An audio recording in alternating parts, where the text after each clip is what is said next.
ಈ ದಿನ ನಾವು ಸೌತ್ ಕೆನರಾ ಟೆಂಪಲ್ ಟೂರ್ನ ಕೊನೆ ದಿನ ಸುಬ್ರಹ್ಮಣ್ಯದಲ್ಲಿದ್ದೀವಿ. ಸುಬ್ರಹ್ಮಣ್ಯ ನಾವು 23ನೇ ತಾರೀಕು ಹೊರಟು ಇವತ್ತು ಬೆಳಗ್ಗೆ ಕಂಪ್ಲೀಟ್ ಆಗುತ್ತೆ. ಇವತ್ತು ನಾವು ಸುಬ್ರಹ್ಮಣ್ಯದಿಂದ ನೈಟ್ ಹೊರಡ್ತಾ ಇದ್ದೀವಿ. ನಾವು 23ನೇ ತಾರೀಕಿಂದ 27ನೇ ತಾರೀಕಿನವರೆಗೂ ಪ್ರವಾಸದ ಬಗ್ಗೆ ನಮ್ಮ ಪ್ರವಾಸಿಗರ ಹತ್ರ ವಿಚಾರಿಸ್ತಾ ಇದ್ದೀವಿ. ಈ ಪ್ರವಾಸದ ಬಗ್ಗೆ ನಿಮ್ಮ ಅನಿಸಿಕೆ ಆಗಿತ್ತು ಅಂತ ಡಾಕ್ಟರ್ ಸರ್, ತಮ್ಮ ಹೆಸರು ಸರ್? ಡಾಕ್ಟರ್ ಶೇಖರ್ ಸರ್ ಇದ್ದಾರೆ. ಅವ್ರ ಬಗ್ಗೆ ಅವರು ಒಂದೆರಡು ಈ ಟೂರ್ ಬಗ್ಗೆ ಎರಡು ಮಾತನ್ನು ಆಡ್ತಾರೆ. ಹಲೋ ಸರಿ, ಮಾತಾಡಿ ಸರ್. ಗೈಡ್ ಚನ್ನಬಸಪ್ಪ ಮತ್ತು ಡ್ರೈವರ್ಸು ತುಂಬ ಕೋಆಪ್ರೇಟಿವ್ ಆಗಿದ್ದರು. ಎಲ್ಲ ಕಡೆ ಚೆನ್ನಾಗಿ ಹೆಲ್ಪ್ ಮಾಡಿದ್ದಾರೆ. ತುಂಬ ಚೆನ್ನಾಗಿತ್ತು ಎಲ್ಲ. Over all it's very very very good.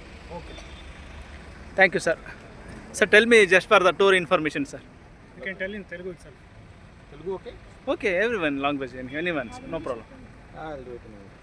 Tell me sir. So we had a very good tour. The guide and the drivers were very cooperative. We were taken to all the places along the route and we are very happy with the tour. Thank you sir. Thank you. I would recommend others to take up this KSTDC tour package. It's pretty good. Thank you madam. Thank you sir. Thank you. Okay. Thank you once again KSTDC sir. Thank you. Sir ನೋಡಿ, ಮತ್ತೊಮ್ಮೆ ಬನ್ನಿ. ನಮ್ಮ ಕರ್ನಾಟಕ ಟೂರಿಸಮಿಂದ ಹಲವಾರು ಹೊಸ ಪ್ಯಾಕೇಜ್ಗಳನ್ನು season wise operate ಆಗ್ತಾ ಇರುತ್ತೆ. ದಯವಿಟ್ಟು ನೀವು ಬನ್ನಿ, ನಿಮ್ಮ ಸ್ನೇಹಿತರನ್ನು ಕರೆತನ್ನೆ ಅಂತ ಹೇಳ್ತಾ happy journey sir. Thank you.